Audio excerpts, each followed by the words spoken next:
Hello, ladies. Welcome to Shaken with a Twist. For those of you that know what this is about, just keep on eating and drinking. But for those of you who are new, this is a really fun, delightful, informational, inspirational get-together where you network, get to know each other, move from one table to the next, and get to know other people in the crowd and make some connections. But also, it's a way for us to also intimately get to know a local entrepreneur, businesswoman in our community who are doing some pretty amazing things. And like I said, it's a great atmosphere, and it's a way for you to create new partnerships and connections. So for those of you who don't know who I am Shawna Nelson. I am the Director of Sales at the Sheraton Cavalier and the James Hotel, and I am also the hostess of the Shaken with a Twist.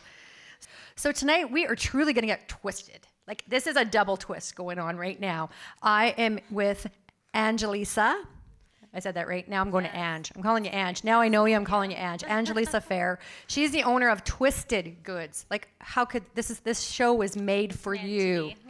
And she owns the stores here in Saskatoon and in Calgary. She is our inspirational woman for tonight. So with that being said, let's not waste any more time. Let's get shaken with a twist. All right. All right, Ange. Hi. Share with us your Twisted Goods empire story. You've got quite the background. I read your bio.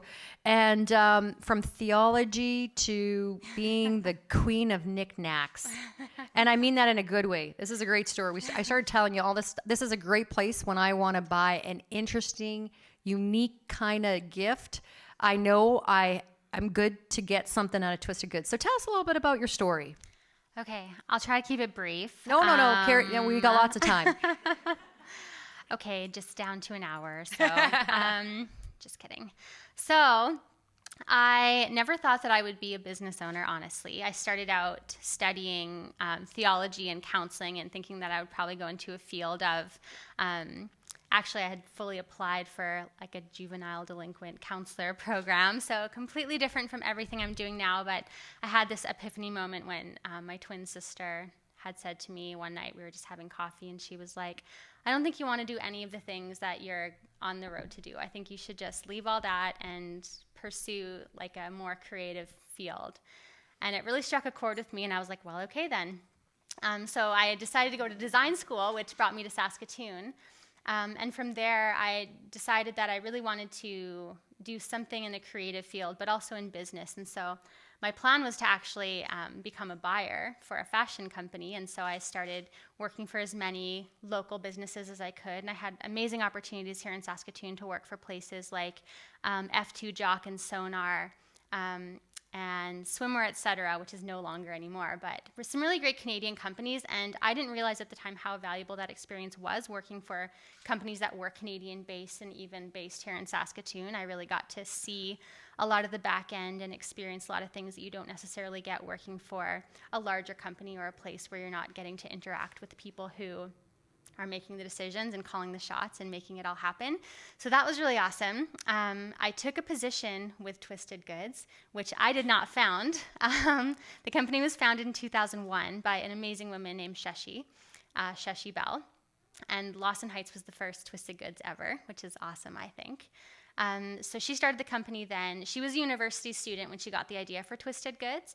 And the reason she wanted to start it was because she was going shopping. She was a university student, so she's on a budget.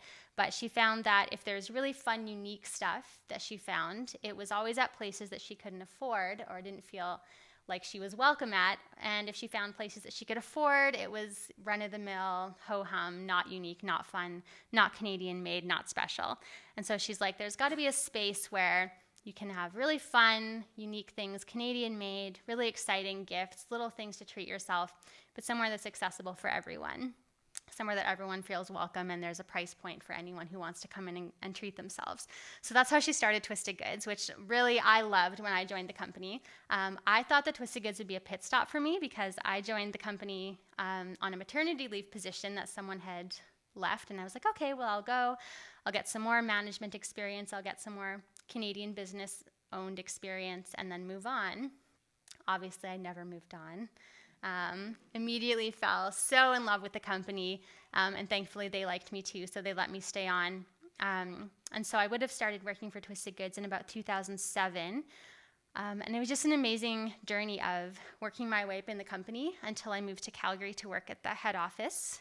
That would have been in 2009. And I really got to become kind of the right-hand person to the company's owner.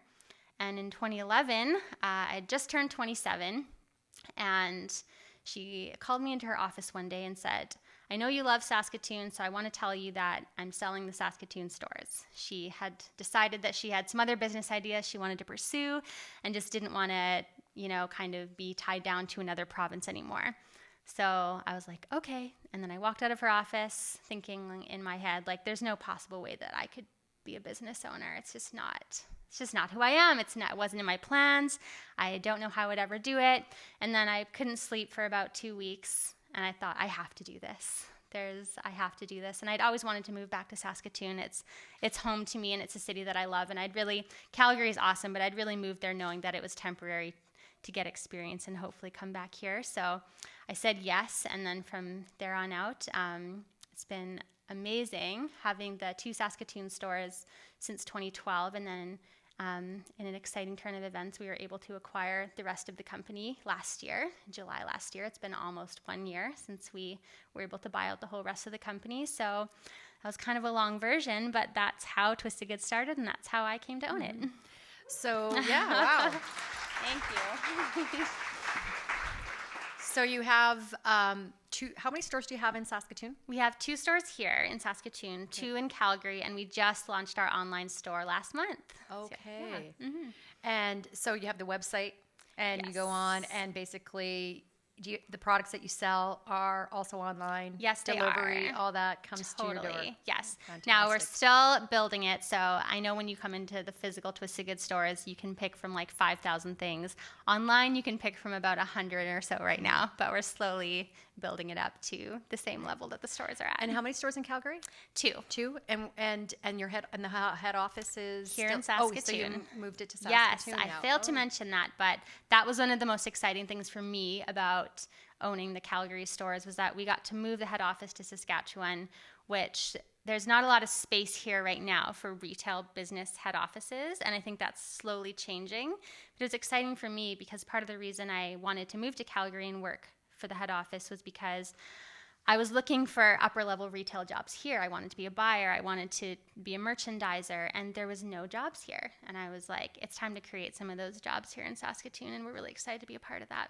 Great. Mm-hmm. So you mentioned that the reason why you wanted to work at Twisted Goods and the previous owner was trying to provide accessible products. And again, I love your products. I go in and I find the Kimmy dolls. I know there's a couple of girls in the crowd that have Kimmy dolls that I've given them. And that's where I bought all these Kimmy dolls. They don't have them anymore there. But you have other products Yes. and you mentioned Canadian products. Mm-hmm. So why is this important? Because I do notice that you have some products in there, and that's why I kind of go there, because it's good to kind of support locals. So tell me a little bit about that. Well, it's just like what you said. We, and many of you know this, as local business owners are always asking our communities, like, shop local, buy local, support local. And I think it's important for us as companies to carry that ethos into what we're doing. So if I'm asking my customers to shop local, I should really be trying to shop local as well in terms of finding Canadian suppliers and finding people from Saskatoon to be our suppliers. And just like when you buy at a local store, sometimes it costs you a little bit more, but I think the trade-off that you get in quality and the personal connections that we get to make with these artists and companies in Canada, and just being a part of the independent economy is really, really exciting. So, and we honestly find too, we never buy things just because they're Canadian or just because they're charitable.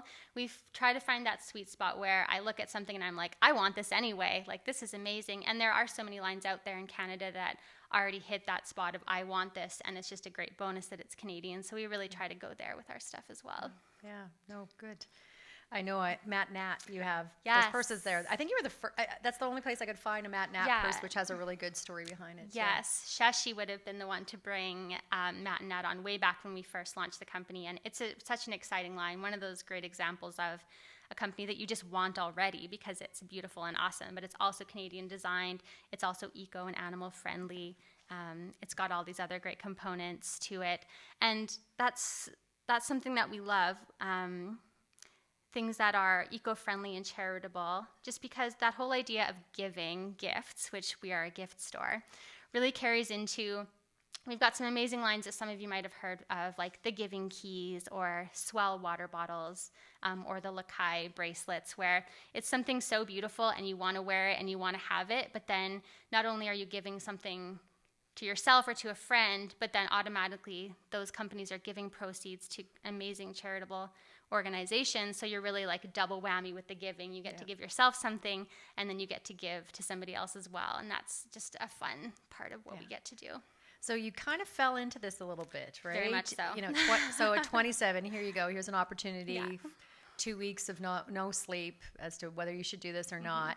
So as a young entrepreneur and having to go through that, any words of wisdom that you can provide and share with us as a female who's thinking about starting a business, may have that opportunity right now, what would you share with them as they're getting into that sort of business world today?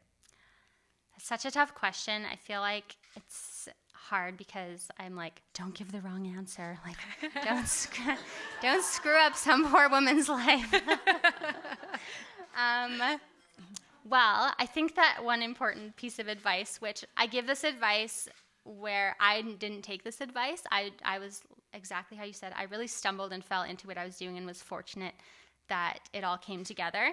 But if I had advice looking back, and advice that I try to take going forward, is try and prepare for opportunities before you have them.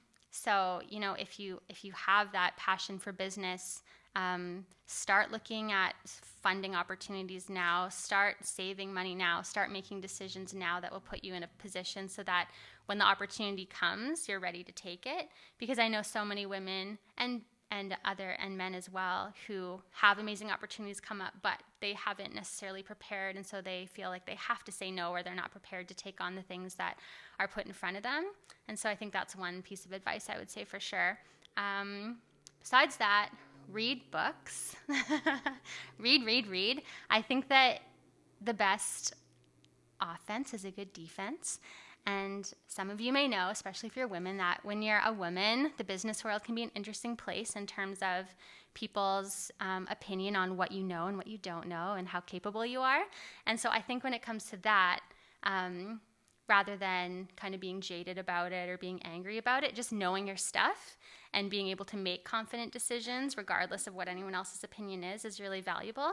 Because then no matter what, if people are talking down to you or telling you what to do or disagreeing with you, you can still listen to advice and take it for what it is. But at the end of the day, you can make your own decisions and be confident in them because you've taken that time to be knowledgeable and know your industry and know your business.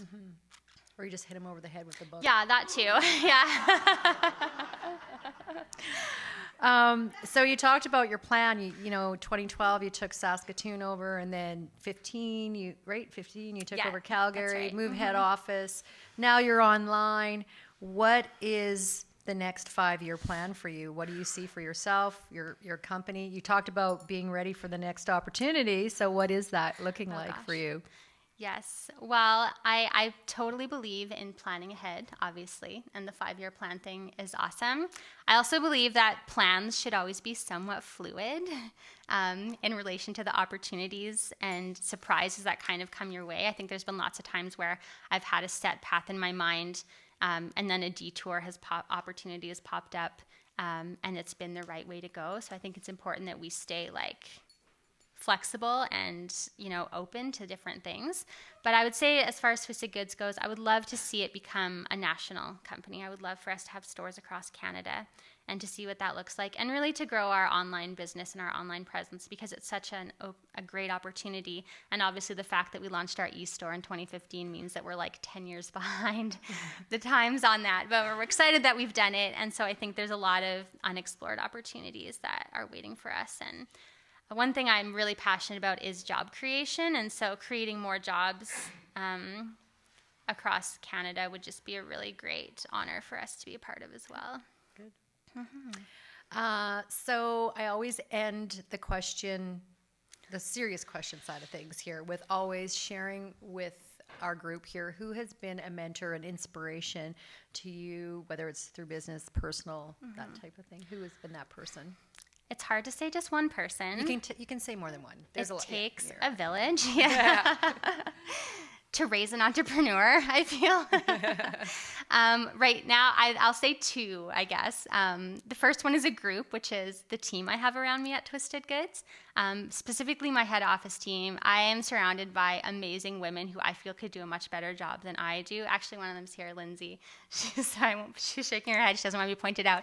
She's my operations manager. I cannot say how important amazing people are to have around you when you're an entrepreneur. And I know not everyone has the luxury of hiring those people right away, but as soon as you can, do it, because it's a game changer. And so our teams are just incredible in our company, and they really are the ones who make it so great. And then if I were to name an individual, I'd probably say the founder of Twisted Goods, Shashi Bal. She is such an inspiration to me. She's a dear friend now, but even when she was my boss and I didn't know her the way that I know her now, I was just always amazed at her. She has this boundless energy, and she's been doing entrepreneurship for years now. She's created from the ground up at least 3 companies that I know of now, including Twisted Goods, and she just continues to have this drive and passion, and still so much humility. Like, she's sought out by businesses and all these, government officials even, to talk about the economy and to talk about business and to talk about how does she continually make such successful businesses, yet she's still the first. She's a smart woman. Yeah, she's a genius. She's so empowering to the women around her. And she's still always the first person to take out the garbage or offer you her chair or make friends with the janitor. She's such an incredible human being. And so I really draw inspiration from her to just be that kind of person and have that kind of drive. So thank you very much for sharing your story of Twisted Goods. And with that being said, I'm going to open it up to the floor and see if there's anyone in the floor that has a question for Ange. Debbie, were you going to ask a question? Debbie, please stand up. Debbie, stand up, please. So I want to make, and this is just an assumption, that most of the business that you're getting is going to be just by the fact that you're in the malls and that you've got repeat clients. Because your biggest competition is probably the big box stores, because sometimes I'm looking up for a gift. I don't know some of those differences. You say it's Canadian, you say it's this, but I don't know that until I search it out. So I need to get that person and bring them in. So what would you see, beyond being in the malls, you would probably have to stay there to have that attraction, right, of people coming in and then keeping them. But is there a couple of things, one thing that you would do that you would be exceptional compared to something like a Bay or a Walmart or a Costco that says, that was over the top service? Okay. Just for that reason. Right. Well, again, I keep saying this. I feel like that's a tricky question to answer, because I think you can get amazing service at the Bay. I think you can get amazing service at all kinds of big box stores and places like that. I think that it comes down again to the attention to detail and the people that we're able to hire. If the Bay is lucky enough to hire someone who really wants to take care of someone and loves to help someone, then that's awesome. You're going to get that experience. I think hopefully with a company our size, the difference would be that we're trying to make sure that no matter when you come in or who you're working with, it's someone who loves what they're doing and is passionate about what they're doing. And a difference I find with big box stores is that you're going to buy products and you'll probably never have any idea the story behind it or where it came from or why it's special, which is fine. But when you come into Twisted Goods, it's awesome because you're going to have a staff member who really wants to take care of you, but also who's going to tell you the story behind something. So there might be, a bracelet that you can buy at my store or at the Bay. And if you buy it at the Bay and it looks pretty and you wear it, that's awesome. But if you buy it at Twisted Goods, you might find out that 20% of the proceeds are going to the Canadian Cancer Fund. Or you might find out that this company was started by a mom in her basement who just had a dream to create handbag collection. Or you might just find out that great information that just makes it that much more special. And I think that the way that we curate our lines is really important as well, because I feel like Twisted Goods is able to, because of our size, we're much smaller compared to a big box store. We find the best of the best. So hopefully everything that you see on our shelves, there's no filler anywhere. There's nothing that's just there to fill a shelf. Everything is selected with love and care and with the desire to make sure that it's filling those check boxes that we want to check off of. You know, is it Canadian? Does it give back? Is it sustainable? Is it affordable? Is it high quality? And just having that personal touch of knowing that everything that's been placed on those shelves is there to hopefully wow you and make you excited. And so you're not having to sift in between all of the other things. And that's what we're hoping, that we can be the cream of the crop. And a place that you know that no matter what you're picking up in our store, it's something that we stand behind and something that we really love.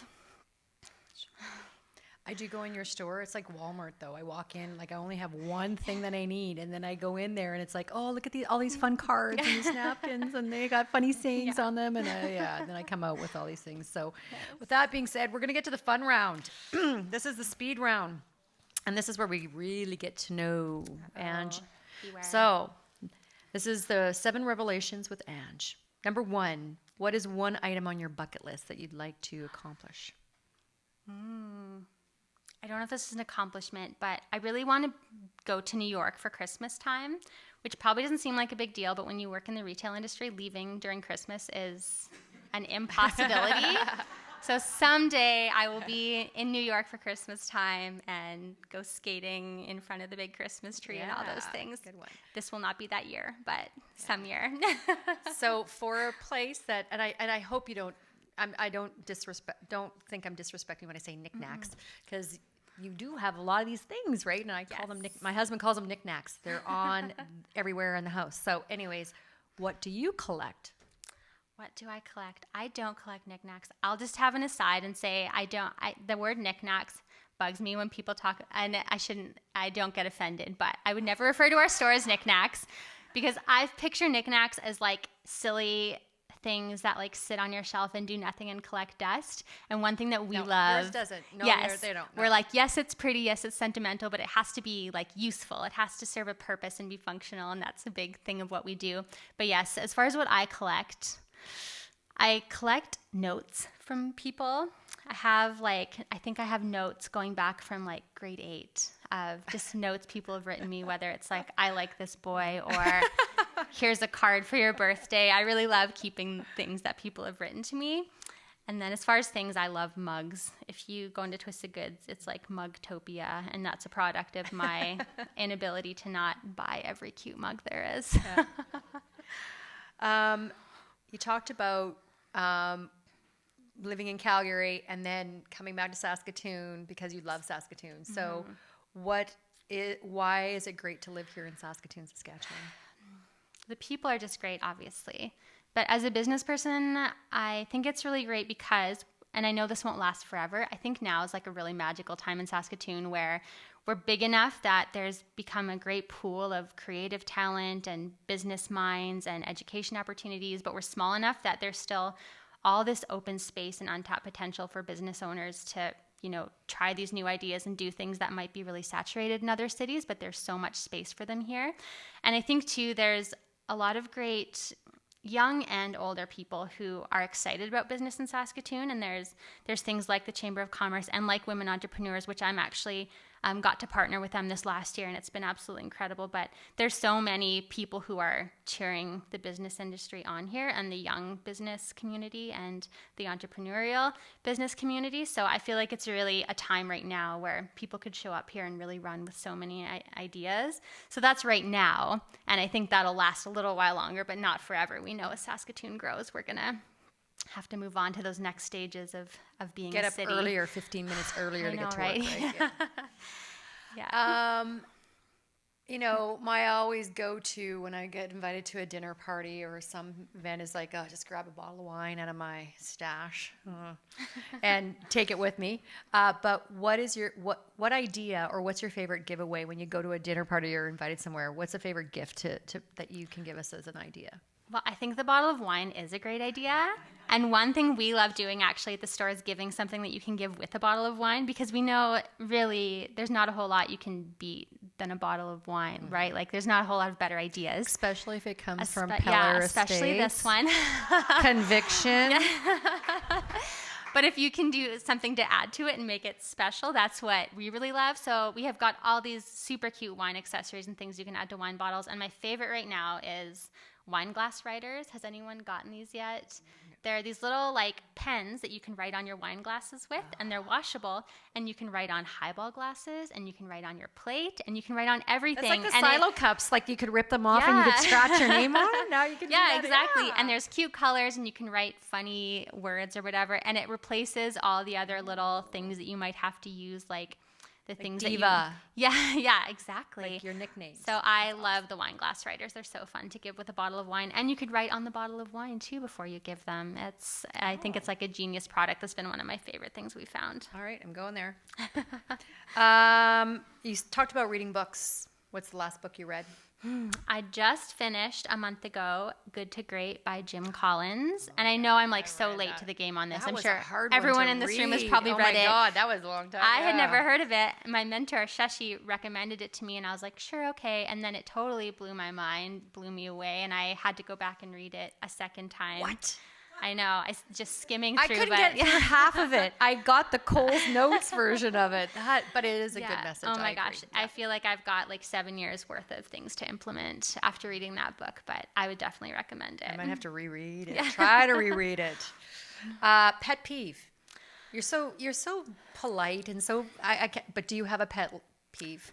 My pet peeve, because I'm polite and have like a girly Valley girl voice, and also I just got braces last year, so it makes I think my biggest pet peeve is getting talked over and getting interrupted, which is the plight of many people and women in particular. Yeah, no, not like that. Not The like Ukrainian in me. I'm sorry. not like conversational interruption. More like I called their things knickknacks, and now I'm talking what? over. I'm just like, No. I'm done. I'm fired. No, it's perfect. Okay, sorry, Ange. Yeah, that's probably, again, me just like having my feminist whinings about being a woman in the business world. But I think a lot of women are used to getting interrupted and talked over. So I'm trying to get better about still listening politely and then being like, as I was saying. That's right. Yeah. I feel you have some wicked hidden talent. Okay. Sadly, I don't. But, well, this isn't really a talent, but I think I've got, because I'm like nice and polite on the outside, I think people don't always realize that I'm like fiercely, have this like stubborn ability to be like determined to do things, especially if someone says like that I shouldn't or can't do it. On the outside, I'll be like, okay. But on the inside, I'm like, I'm going to go do that right now. And then I do. And then I think that's about it. Well, actually, if you give me a napkin, I can origami it into a snack cup. So if there's no plates on the snack bar, I'm still good. I can make a bowl out of a napkin. So that's my hidden talent. Awesome. Yeah. That's really good. Awesome.